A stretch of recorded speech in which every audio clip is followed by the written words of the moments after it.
अस्सलाम वालेकुम। और दोस्तों कैसे हैं? उम्मीद करता हूँ सारे दोस्त खैरियत से होंगे। गोला EFI ऑटो वर्कशॉप में आपका स्वागत है। इस वीडियो में हम देखेंगे MP1 जो गाड़ी रहती है, जिसको MB भी कहते हैं, MB ट्रक्स जिसको बोलते हैं। तो इसमें हम इसको डायग्नोसिस करेंगे और देखेंगे किस तरह से डायग्नोसिस होती है। और सारे भाइयों से रिक्वेस्ट है, जिन भाइयों ने अभी तक हमारे चैनल को जो सब्सक्राइब नहीं किया, सब्सक्राइब करें।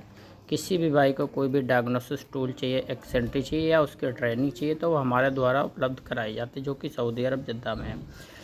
जिस भी भाई को किसी भी तरह की कोई हेल्प चाहिए तो हमारे मोबाइल नंबर के ऊपर हमसे कांटेक्ट कर सकता है। ये हमारा व्हाट्सअप नंबर। ये हमारे भाई जो है ट्रेनिंग पे हैं, जो अभी जो है इसको चला रहे हैं, क्योंकि हम ट्रेनिंग भी देते हैं, जैसा कि 7 डेज़ की जो ट्रेनिंग हम देते हैं।